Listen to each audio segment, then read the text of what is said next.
C'est ainsi que ça marche aux États-Unis, mais ça change. Alors on va pas faire de débat là-dessus, mais en 2 mots, Jean-Bernard, est-ce que... Oui, maintenant c'est comme ça que ça marche. Il y a des années, non, il y a des années c'était essentiellement des paris sur la cesta punta, sur le sport. Là maintenant, le jeu a complètement défié, ce qui est d'ailleurs regrettable à mon avis. Hein. C'est regrettable de mélanger les machines à sous avec l'un des plus beaux sports, si ce n'est pas le plus beau sport au monde. Le plus beau sport au monde, n'ayons pas peur des mots. Jean-Bernard, alors oui, les mélangés sportifs aujourd'hui, c'est vrai qu'il a un peu disparu, mais il y a des projets au niveau de la Fédération internationale pour que les lettres de noblesse de cette spécialité soient reconnues. Et ça, évidemment, ça nous fera grand plaisir. Voilà. Les Bleus, pendant ce temps, ont signé le premier point, 1-0. Et pour les Blancs, eh bien, ça va être très simple. Il faut de suite mordre dans la partie pour essayer de gagner cette deuxième manche. Sinon, eh bien, ce sera terminé. Mais je pense que ça sera compliqué. Je trouve que les Bleus, Jean-Bernard, ils sont particulièrement bien en place avec Thibaut Basque, toujours là, précieux dans la remise. Et donc, il va falloir une grosse prestation des 2 joueurs de l'équipe blanche, Andoni Lalo qui ici prend la pelote et Jérôme Portet. Voilà, alors que bon. Alors ce qui est étonnant, un petit détail technique, ce qui est étonnant, c'est que l'équipe bleue a repris le but avec une pelote morte, une pelote neuve. Et ça c'est assez surprenant parce que normalement ça devrait avantager Portet qui est normalement un petit peu plus puissant que Basque. Mais ce soir ça n'a pas l'air d'être le cas. Basque fait une excellente partie et est en train de confiner Portet au mur du fond. Et ça tactiquement c'est extrêmement important. Voilà les Blancs, Andoni Lalo et Jérôme Portet qui ont égalisé 1 partout pour cette deuxième manche. Qui eux jouent avec la pelote vive. Voilà. C'est un petit peu le contraire de ce qu'on avait pensé. En fait. Ouais. Joli beauté pronto. Pelote difficile à rattraper par Ludo Laduche avec une pelote très très vive. Un bel rebond d'Andoni Lalo et voilà Thibaut Basque qui laisse cette pelote. Il a laissé un petit peu retomber dans sa course et la prise en bas. Ça permet aux Blancs de signer le deuxième point.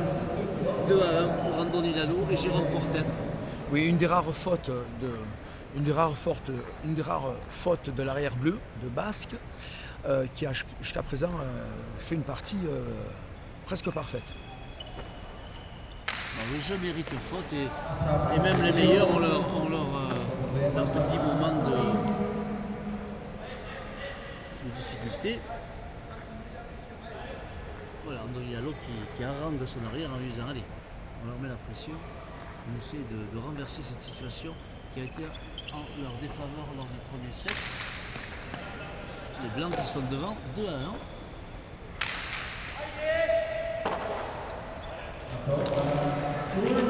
Là, il a attendu cette pelote, il s'est fait un petit peu avaler par elle. Il a tiré le gant. C'était quand même un excellent revers de Basque. Il était au 15,5, juste avec le mur de forme juste derrière lui, contre le mur de gauche. Bon, c'est une faute, mais bon, c'est une faute qui est provoquée quand même.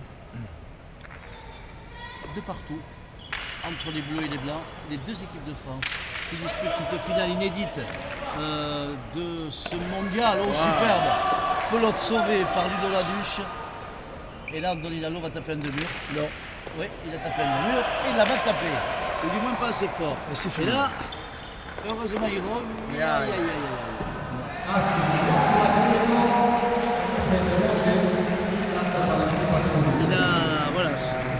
Alors une fois de plus, on a vu l'illustration de la difficulté de taper les deux murs dans cette cancha. Il n'a pas mis assez de murs, la pelote s'est pas du tout ouverte. Ce qui fait que Laduche était très bien positionné et ensuite, bien sûr, il est en position de force pour terminer le point. Il a sauvé quand même une pelote remarquable. Un palette qui s'est écrasé, on pensait que c'était terminé. Il s'est jeté comme le lynx sur le morceau de viande. Avec des qualités physiques, de vitesse et de souplesse remarquables. Et il a sauvé ce point. Voici donc les Bleus en tête par 3-2. Thibaut Basque toujours aussi précieux, avec une droite qui part. Jérôme Portet qui pilonne toujours en arrière. Voilà, dans son registre de pilon.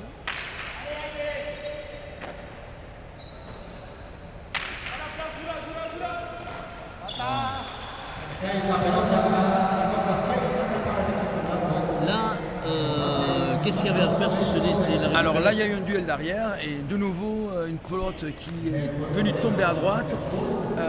Thierry Basque était trop court et Laduche lui a demandé la pelote parce qu'il avait bien les remotes et malheureusement Thierry aurait dû la laisser. Et il a pris le risque de la prendre, elle est tombée dans les pattes et il a fait une faute. Voilà, égalisation à 3 partout entre les équipes de France A et B. On rappelle que ce sont les Bleus qui ont remporté la première manche par 15-12. Mucho.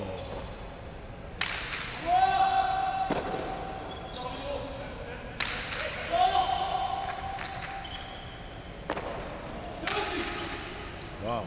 Et ça continue avec les revers, on est rebote. Il y a beaucoup de variations de jeu et de postures très différentes. Par-dessus l'épaule, c'est pas très bien tapé. Et Ludo, magnifique, magnifique. Ça c'est un super coup.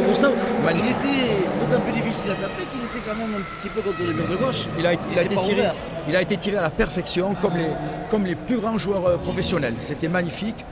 Auparavant, on assistait à des rebotes d'une grande vitesse de la part de Laduche, mais malgré tout, Lalo s'est imposé pour terminer le point d'une manière extraordinaire. Voilà, donc les Blancs sont en tête 4-3 avec Andoni Lalo qui a eu du culot, qui s'est positionné pour tirer ce postado millimétré au cordeau. Ah, l'autre demandé avec autorité par Andoni Lalo. Ouais. Voilà.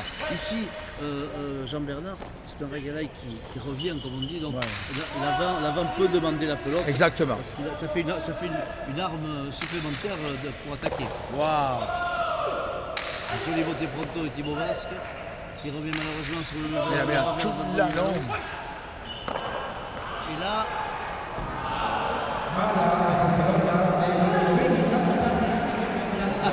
voilà, chacun relève son vis-à-vis, c'est mignon. Lalo est vraiment en train de prendre le jeu à son compte. Là, il a fait 2-3 interventions absolument brillantes. Voilà, Andoni qui est le fils de Thierry et de Carmen Thierry Lalo, qui jadis fut un brillant troisième ligne au sein de Saint-Jean-de-Luz Olympique et très valeureux joueur de grand Chistera, fidèle à la Costa Coque de Bidart où il est aujourd'hui éducateur. Voilà, on le salue. Ses parents ravis de voir leurs genoux, leurs petits en train de s'éclater ici à Acapulco. C'est quand même une chance de se retrouver. Si je peux me permettre, Voilà, cité balnéaire. petite erreur tactique de Thierry Basque. D'ailleurs, ça entraîne un certain mécontentement de son adversaire parce que Thierry Basque a essayé de rentrer une pelote botte pronto avec le dos collé au fond alors que Laduche lui a demandé de laisser la pelote aller rebote. Et on connaît tous les qualités de refileur de Laduche. Et malheureusement, bien sûr, Basque a fait une faute parce que la réception était très très risquée. Voilà, les Bleus qui sont un petit peu moins bien, qui ont concédé 3 points consécutivement, 6-3 pour... Oh my God! C'était osé et c'était vraiment ultra millimétré. Oui, un geste technique très très difficile, c'est-à-dire c'est le lâcher en tirant par en bas. C'est extrêmement difficile à contrôler et c'est un geste qu'affectionne particulièrement Laduche.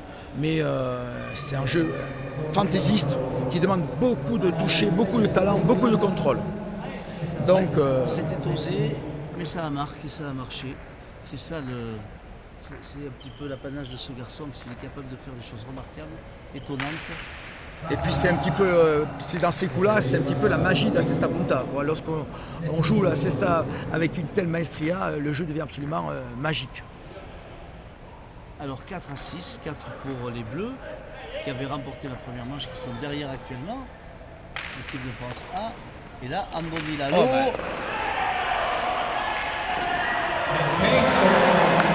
Andoni Lalo qui a fait pourtant taper joli costado, qui n'est pas sorti. Et Ludo Laduche. Voilà, là il a manqué de mettre un peu de poignée et ça pardonne pas. Les deux murs sont très difficiles à tirer dans ce fronton. Et bien sûr, Laduche, qui a des qualités physiques extraordinaires, est allé réceptionner cette balle et il a contré en faisant un ras de ré ou une cortada parfaite. Voilà, Ludo Labiche qui sera, à n'en pas douter, un des grands acteurs de la Cesta Punta française très prochainement. Puisqu'on le rappelle, il y aura un mondial à Barcelone en 2018. Et la spécialité avait besoin peut-être de renouvellement, de fraîcheur. Et bien là, avec ces jeunes garçons. Alors là, il y a eu un peu de chance. C'est-à-dire, voilà, c'est si elle avait certain. tapé par-dessus l'épaule, elle devait normalement, cette pelote. Et au dernier moment, elle a touché le mur de gauche, ce qui a fait que la pelote s'est ouverte à droite, alors qu'en fait, visiblement, l'intention c'était de la mettre à gauche. Mais bon, la chance existe aussi dans ce jeu. Hein. On ne peut pas être on peut pas être complètement précis. 6 partout. Les Bleus qui ont fait 3 points consécutifs, ils sont revenus à hauteur. Ici, Andoni Lalo, belle remote, belle posture à droite. Aïe. Et là, il a été pris un petit peu. Oui, mais à mon avis, il aurait dû rester où il était, faire un petit pas en arrière et il est allé devant. Ça lui avait rendu la tâche beaucoup plus difficile puisqu'il est allé chercher un botte pronto, un drop, ce qui n'est pas facile. Alors qu'en restant où il était, il aurait pu faire un botte corrido qui est plus facile techniquement. Voilà, 7-6 pour les Bleus qui sont passés devant et qui maintenant se positionnent en force pour tenter de prendre définitivement le dessus. Jérôme Portet, il a essayé de cueillir cette pelote en bas, il ne peut pas faire autrement. Portet est en train de passer un... pour les grands. Oui, Portet est en train de passer un moment un peu difficile parce que effectivement, on le martèle de balles très très basses et ça c'est peut-être son petit point faible. La terre est basse pour les grands, mais le ciel est haut pour les petits. Elle a une fois de plus un reboté d'une vivacité, d'une rapidité remarquable de la part de la Duche. Hein. Il y a quelques fautes là, ça et là, voilà, donc ça s'équilibre plus ou moins. 7-8, 7 pour les Blancs. Alors toujours pareil, hein, des pelotes qui ont des effets un petit peu inattendus. Et là, les arrières devraient laisser la pelote à l'hérebote aux avants, qui ont les deux un très très bon hérebote et qui malgré tout essaient de la réceptionner. Et ça, c'est une petite erreur tactique, à mon avis. Alors, je regarde Philippe Etcheverry, le coach, qui est très embêté parce qu'il ne peut pas donner de conseils Effectivement. à l'une des deux équipes, puisque les deux, c'est particulier quand même comme situation. C'est délicat. Mais enfin, je pense que tout entraîneur aimerait bien se trouver dans cette position-là. Voilà, donc il observe avec beaucoup d'attention le comportement de ces jeunes, mais effectivement, il ne peut pas se prendre des conseils à l'un ou à l'autre, on risque peut-être de vexer certains protagonistes, mais ce n'est pas le cas, parce qu'on le répète, ce groupe est très soudé, ce groupe qui a très bien vécu, il n'y a aucune concurrence entre les joueurs, et là, ça envoie du revers, de la droite. Ouais. Il y a beaucoup de sûreté de gars chez ces joueurs. Andoni Lalo, pelote médiolare par-dessus l'épaule, belle remote, belle posture. Alors là, si je peux me permettre, on assiste à un événement. En fait, je me souviens, il y a 2 jours, Christophe Sanchez est venu donner des conseils aux joueurs et a particulièrement parlé à la Duche pour lui demander de reboter la droite en hauteur. Et c'est exactement ce que la Duche a fait actuellement parce qu'il avait tendance à taper la balle un peu trop basse. Et ça, c'est très très dangereux parce que la balle vient ce qu'on appelle un escapada. Elle flotte et avec une trajectoire difficile à deviner. Ouais, Christophe Sanchez qui est le Lusien expatrié depuis 20 ans, qui a été professionnel dans une bonne demi-douzaine de frontons et qui a fait un passage en 96 ici à Acapulco avec Acero Ribé, un autre Lusien, et qui donc connaît bien ce Rayalay et qui nous disait qu'effectivement à l'époque il y avait plus de 3000 personnes qui étaient là, qui pariaient. C'était évidemment un autre temps et donc il est venu très sympathiquement rencontrer d'ailleurs ces copains dont vous êtes, Philippe Etcheverry. Il était ravi de passer un bon moment. Et puis surtout, il nous a fait part, il nous a partagé de précieux conseils puisqu'il a joué plus d'1 an ici. Et ça a été l'un, ou si ce n'est pas le meilleur joueur pendant plus d'1 an au quadro d'Acapulco. Bien. Voilà les Blancs qui commencent à décrocher. On l'a vu sous le feu et la ténacité de leurs adversaires.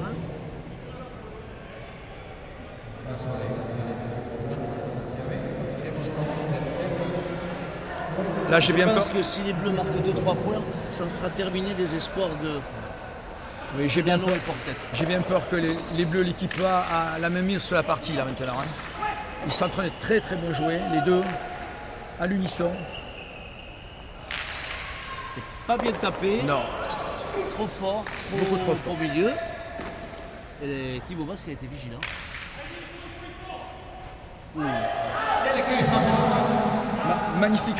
magnifique revers de portée. Alors pour vous décrire, réception très difficile, collée contre le mur de gauche au 15,5, ça c'est vraiment des réceptions très difficiles pour les arrières. Hein. Voilà un tempo demandé. 10-8 pour l'équipe de France A qui a remporté la première manche et qui s'achemine tranquillement peut-être vers un succès. Mais les Blancs, leurs copains Andoni Lalo et Jérôme Portet n'ont pas dit leur dernier mot.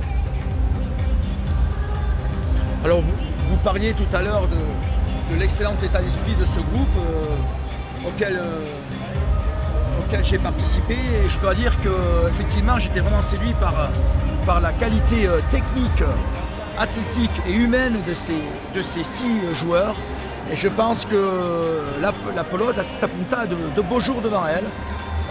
Ces joueurs ont été très bien préparés d'une manière psychologique et technique par Didou Lopez et par Fifi Etcheverry, et c'est assurément un petit peu leur succès à ces gens-là, et c'est très encourageant pour l'avenir de la spécialité. Et oui, voilà, on le disait, la Sesta Punta a besoin de retrouver son lustre au plus haut niveau. Unai Lequerica, à Zila Camtepec au Mexique en 2014, avait remporté le titre toute catégorie, et cette année il a été méconnaissable, notamment en demi-finale. Bon, ça veut dire que l'avenir qui est promis à ces jeunes, il est rose, parce que s'ils continuent à s'entraîner et à être dans ce registre de technicité, bien je pense qu'on aura certainement des beaux jours à vivre encore avec la Sesta Punta française. Ça c'est certain, et si Lequerica a fait quelques erreurs en demi-finale, c'est parce qu'il a été poussé à l'erreur, parce qu'il a eu affaire à des adversaires d'une très bonne qualité. Voilà, 10-8 pour les Bleus dans cette finale franco-française. 10-8 pour Ludovic Laduche et Thibaut Basque face à Andoni Lalo qui vient de buter, qui faillit se faire surprendre. Et Jérôme Portet. Alors là, de nouveau, une petite incompréhension technique. L'équipe blanche joue avec une pelote vive, ce qui est un petit peu difficile à comprendre pour moi, mais c'est leur choix. Apparemment, elle leur sait mieux, elle leur va mieux que la pelote un petit peu plus lente. Il fait très chaud ici, on a parfois des difficultés à mettre en place des... Là, voilà, alors là, un point gratuit et encore. Un petit peu là. Non, mais la pelote n'est pas sortie où elle devait sortir. Un point gratuit parce que toujours pareil, les incertitudes de cette cancha qui est difficile à jouer. Qui est une cancha difficile à jouer. Je le répète. Oui, 11-8 pour les Bleus. Voilà, on disait qu'ils sont en train d'asseoir, on va dire, non pas une grande suprématie, mais leur domination. Voilà, une domination quand même plus régulière. Ils font moins de fautes.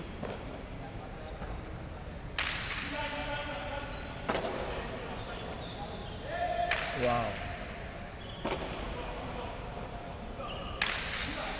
Voilà, toujours ce revers de Jérôme Portet, dont le défaut peut-être serait de taper un petit peu toujours pareil. Il mériterait peut-être de lâcher quelques pelotes un petit peu avec sa puissance. Ça c'est un rebote magnifique de Laduche là.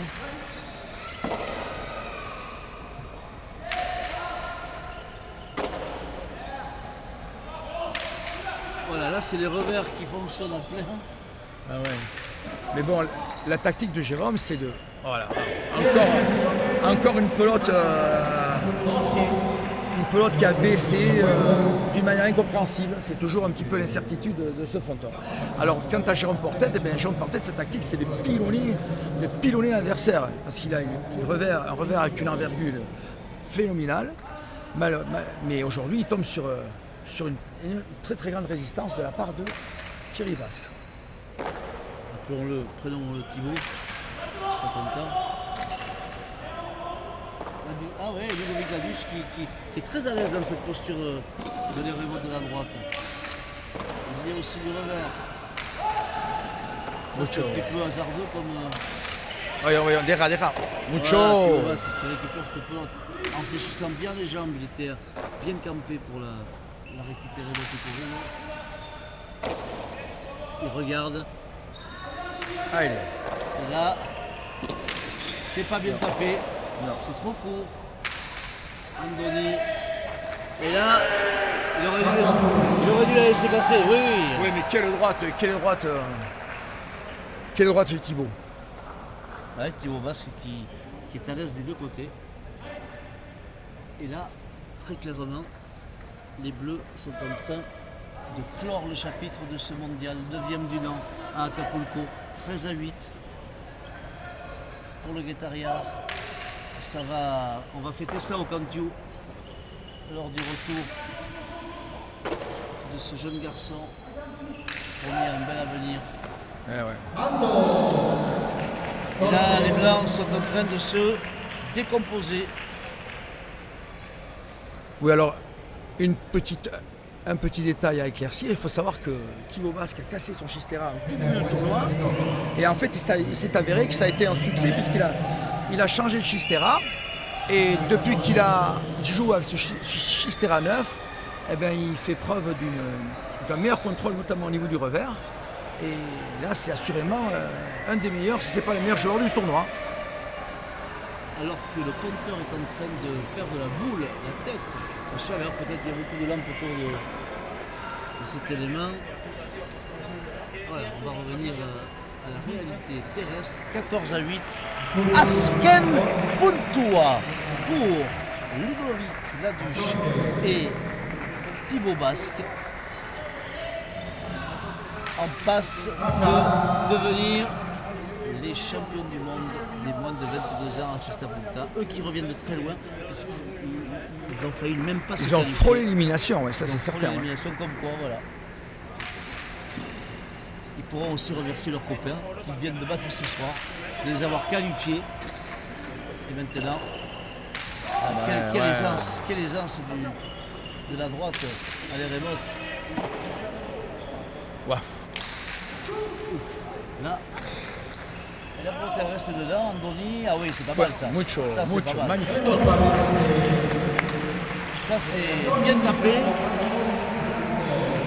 Il n'a pas trop ouvert pour pas qu'elle sorte à droite. Mais je ne sais pas si c'était voulu. Enfin, maintenant, c'est un très beau coup. Andoni Lalo qui a fêté ses 19 ans hier. Avant-hier. Et lors d'une petite soirée organisée par le président de la Fédération internationale. C'était une super fête, il a été très ému. Ce jeune et sympathique garçon, 19 ans à Acapulco, eh bien, il s'en souviendra. Alors que les Blancs vont tenter de différer ce qui semble inéluctable, c'est-à-dire quelle droite aussi, il est du fond. En deux manches. Wow. De Thibaut Basque, mais qui... On sent qu'il est vraiment en confiance. Il est vraiment confiant parce qu'il tente des coups très difficiles. Et on sent vraiment le joueur en confiance. Voilà, ça permet de différer l'inéluctable. 14-10 pour les Bleus, qui avaient remporté la première manche. On en a vu d'autres, des renversements de situation. Mais bon, pour l'instant...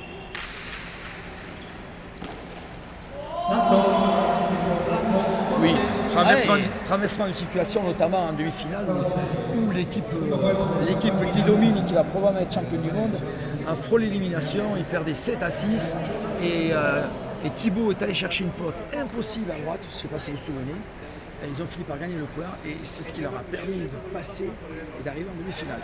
Donc comme quoi les titres se jouent vraiment à des tout petits détails parfois. Voilà, 11 pour les Blancs, 14 pour les Bleus qui n'arrivent pas à signer ces derniers points. Peut-être ici, même pas avec Hugo Laduche qui pourtant a envoyé un missile sur Jérôme Portet. Alors là, ça c'est... Et là, belle révolte d'Andoni Lalo. Et oui. Et voilà les Blancs qui sont... qui ne sont pas encore morts. Ils sont là, 12 à 14. Après, je le rappelle, un 14 à 8. Alors très beau geste technique parce que la pelote était difficile à réboter, elle venait avec beaucoup de puissance, beaucoup de force. Mais malgré tout, Andoni a réussi à maîtriser les rébotes d'une manière remarquable.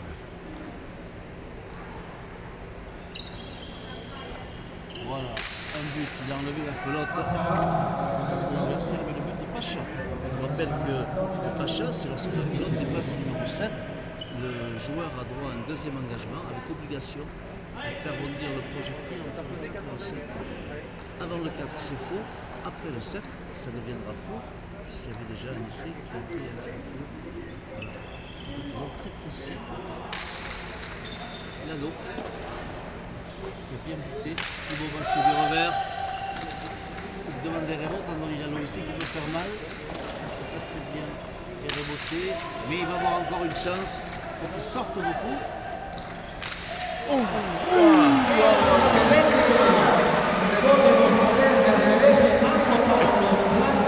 Alors là, c'est un geste remarquable. Hein. Effectivement, c'était un coup très osé, très culotté et qui a marché. C'était remarquable. Les rébotes, on s'attendait à ce qu'il propulse la pelote au fond en la faisant glisser sur le mur de gauche. Il a tenté le deux-murs. Au dernier moment, il a mis un coup de poignet, il a tapé le deux-murs. Remarquable. Très bien tapé. Il a été bien disposé puisqu'il a surpris son adversaire. Il a surpris son adversaire. Et 14 à 13 à présent pour les Bleus qui sont toujours devant en passe de remporter cette finale, mais ce n'est pas encore le cas. Les Blancs font de la résistance.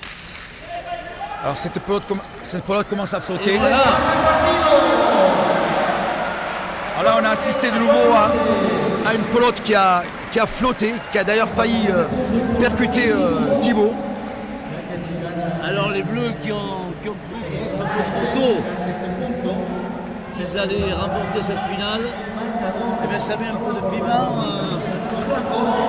Alors là, il y a une montée d'adrénaline assez importante. Hein. Les joueurs sont à fond. 14 partout, égalisation parfaite. Et c'est peut-être le point de l'espoir pour les Blancs. Ah, c'est mal.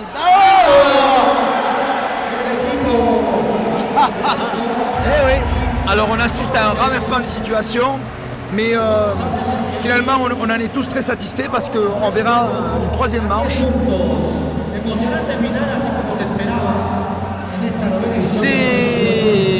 C'est à l'image de ce qu'on a vu durant toute cette compétition.